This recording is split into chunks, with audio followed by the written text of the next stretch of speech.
Hey guys, welcome back. I have a video here that was suggested by one of the subscribers, members here on YouTube. So he's going to get preferred suggestions. Uh, so this one's for Sean. And this one is from our travel place. It is Beamish Museum, how to spend a day at the Living Museum of the North, an unmissable UK attraction. I will link this video in the description for you guys to check out, as well as a link of how you can also become a member here on YouTube and support the channel like Sean. So yeah, let's go ahead and get this one started and see what it's about. Today we're going to go back in time at Beamish, the Living Museum of the North. Inspired by Scandinavian folk museums, Beamish is a very popular, interactive, open-air museum in County Durham. Here you'll discover what life was like in the northeast of England during the Georgian, Edwardian and Victorian times.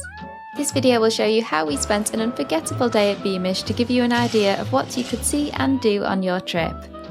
We'll wrap up the video by sharing relevant practical information, tips and anything you may want to be aware of before your visit. Our day started with the newly opened 1950s Front Street Terrace. There wasn't a huge amount to see here just yet, as it is still a work in progress. However, there was a cafe complete with a jukebox playing 50s music, Elizabeth's Hairdressers based on a shop in Middlesbrough where you can get a 1950s hairstyle, and a replica of the home of recognised artist Norman Cornish. We also popped by the Welfare Hall and Community Centre, but there was a learning activity going on with the school trip, so we didn't film inside. However, we did get some clips of these fun old school advertising signs lining the fence outside. Right by the 1950s front terrace is the 1900s town, where you can walk up the high streets lined with shops and houses and find out what life had been like in the years running up to the First World War. You might also recognise this area if you're a Downton Abbey fan, as it featured in the movie and the final episode of the TV show. Or so I've read. I've not seen the show, sorry. Take your time exploring the 1900s town, as it has to be one of the... My mom would probably recognize this and love it because she watched all of the Downton Abbey. She hasn't seen the newest one yet, but I know she will. And she does love Paul Giamonti, I think is his name, and he's in that one, the new one. But all of this looks super, super cool.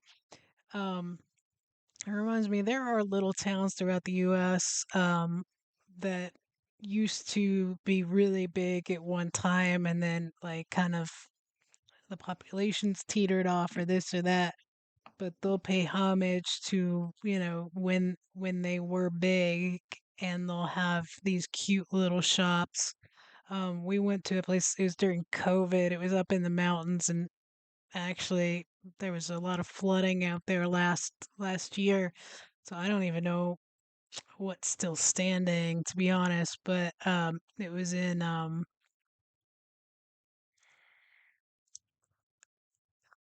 shoot. There's something with an S. I'll think of it, but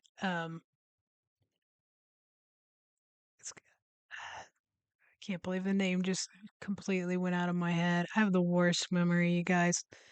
But I want to say it's like it's not Salisbury. There is a Salisbury, North Carolina, but this is it's up close to a lake.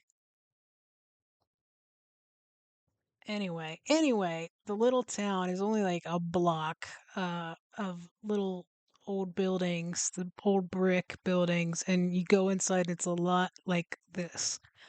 They'll have like where you can get your produce, they'll have all the old candies that you can get for like a quarter and stuff like that.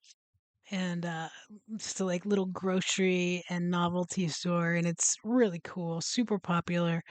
Um, but I personally really, really enjoy it. I need to remember what it's called and look it up because after that flooding, I don't even know if it's still around, unfortunately. But yeah, let's go ahead and keep watching this. highlights of a trip to Beamish. Visit the homes of Ravensworth Terrace and stop in the numerous traditional shops that line the streets. Visit the chemist shop, which was named after the real-life chemist William Smith, who worked in Durham. Explore the photographers, where ordinarily you can have your photo taken in period costume, although this is on hold at the moment. Learn more about the Freemasons in the Masonic Hall, visit the bank and even go down to see the vaults, rats and all. Pop into the early 1900s garage to check out the collection of vehicles. I don't think you have to be a car enthusiast to enjoy looking at all the vintage cars on display.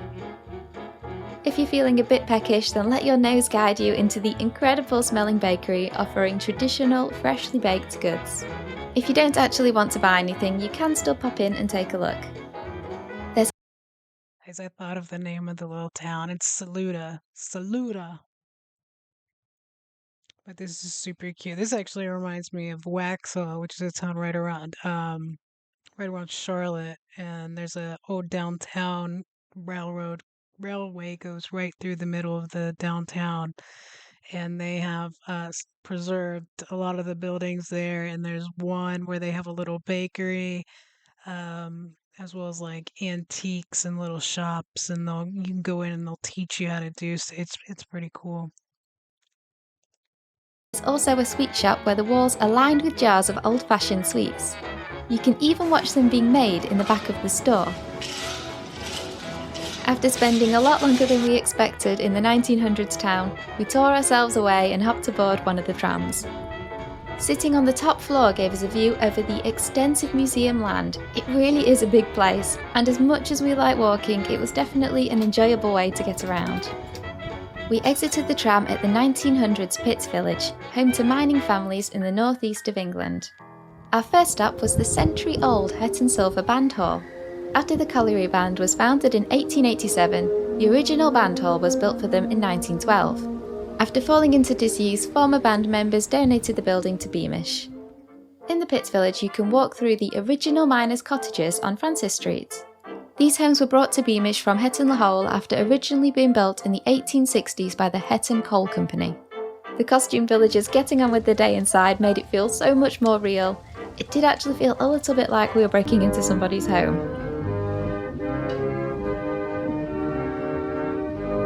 Just across from the miners' cottages is the 1850s Pitt Hill Methodist Chapel, where Sunday school would have been held.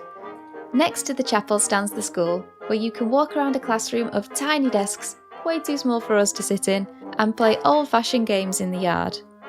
For lunch we stopped at Davy's Fried Fish Shop, where they serve traditional fish and chips actually cooked in coal fire ranges. They were absolutely delicious. Looks good. After lunch we visited the colliery yard. At the peak of coal production in 1913, over 165,000 men and boys worked in Durham's gruelling mines.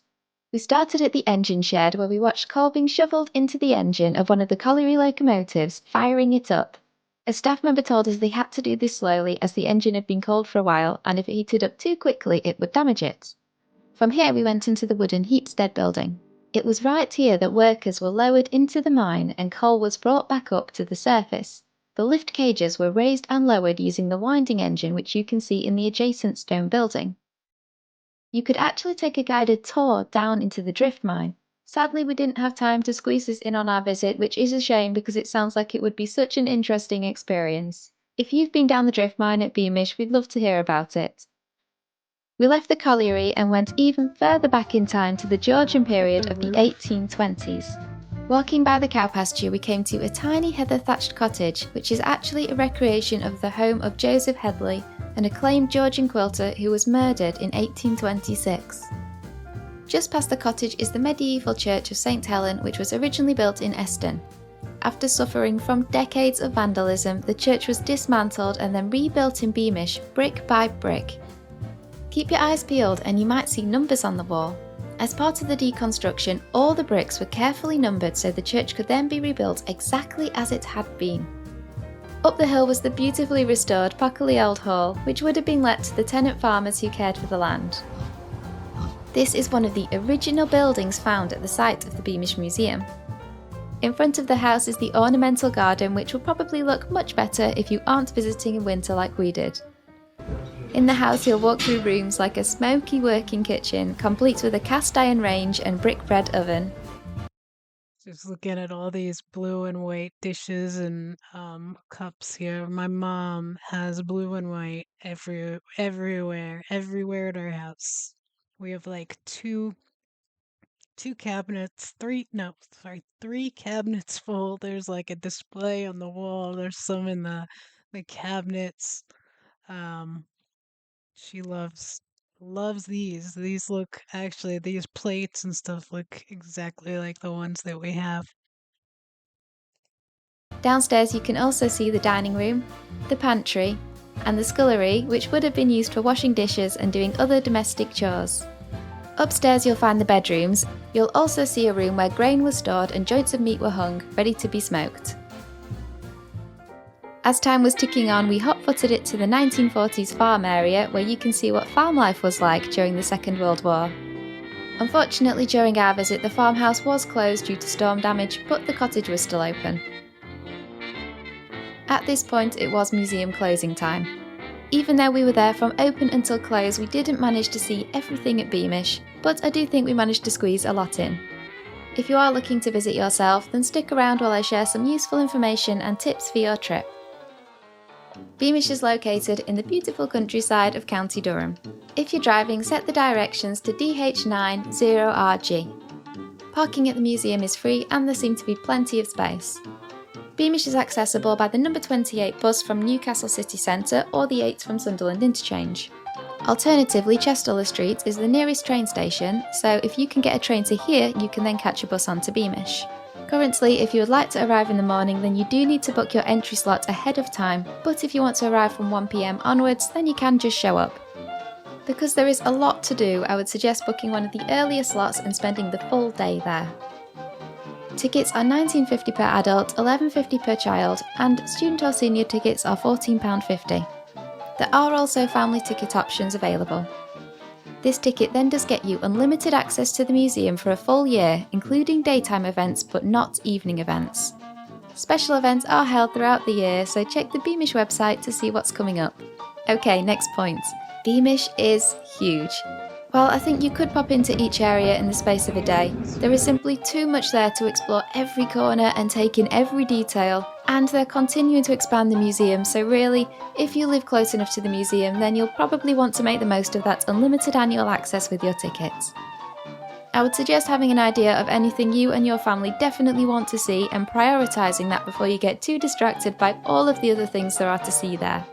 If there isn't anything in particular that you already know that you want to prioritise, then I would suggest focusing on the 1900s town and the 1900s pit village and colliery. My advice would be to start in the 1900s town so you can visit the shops with lower crowds and shorter queues. In the spirit of not rushing to fit everything in, I'd also say take the time to talk to the staff. They are all very welcoming and share lots of information on the history of their area. I learned about things that were completely new to me. For example, a staff member in a store of the 1900s town explained the use of a cash ball that rolled along a slope track on the ceiling to carry money between the sales desk and the cash office. Given that the museum is so big, let's talk about getting around. You can walk the grounds and there are signs telling you the distance to walk between the different areas. Even if you are happy walking, I would suggest still having a ride on the tram at least once, as it's free and it is an experience in itself. If you do want fish and chips, then we found that there was a long wait. This may ease once the fish and chip shop at the 1950s front terrace is up and running, but in our experience, waiting for food did eat into valuable exploring time, so I would suggest bringing some food with you in case queues are huge. In an ideal world, you would save your visit for a good weather day, but we can't let the potential of a bit of rain stop us from day trips, or we'd probably never go anywhere. Do make sure you bring waterproofs and an umbrella though, just in case, as in many areas there will be little shelter from the elements. Well-behaved dogs are allowed around the museum if they're kept on a lead, but do know that unless they are an assistance dog, then they are not allowed into all of the buildings and exhibits. If you've been to Beamish and have any tips that we missed, then do share them in the comments. If you're looking for other activities in County Durham, then we do also have a video of things to do in the city of Durham, which I will link here. We also have videos of other places to visit in the UK, so I'll leave a playlist here if you're still looking for more ideas. Thanks for watching, I hope you have a great stay at Beamish. It was really good. Thank you, Sean, for suggesting that. That looks like an adorable little town, and I could see how you might need more than a day to see everything, especially if the weather isn't cooperating or if there's stuff that isn't like open that particular day. I liked seeing on that one building, I guess it was closed and it just said not today. But yeah, that was super good. Really interesting. Like I said, it reminds me of some old towns here, just in the US. I think they're everywhere in every state, has somewhere, at least one place that is similar to this. I wish they would do a better job. It looks like Beamish has really done a great job of kind of setting it up as a tourist attraction to bring people back in. Um, I think that's kind of the goal of a lot of places here that do that don't necessarily have it set up nearly as well as it looks like they do here in the video. But yeah, that was super good. I really, really enjoyed it. So yeah, thank you guys for sticking around watching that with me. And don't forget to like the video, share, subscribe. It helps me out a lot. And yeah, I hope you guys have an awesome, awesome day.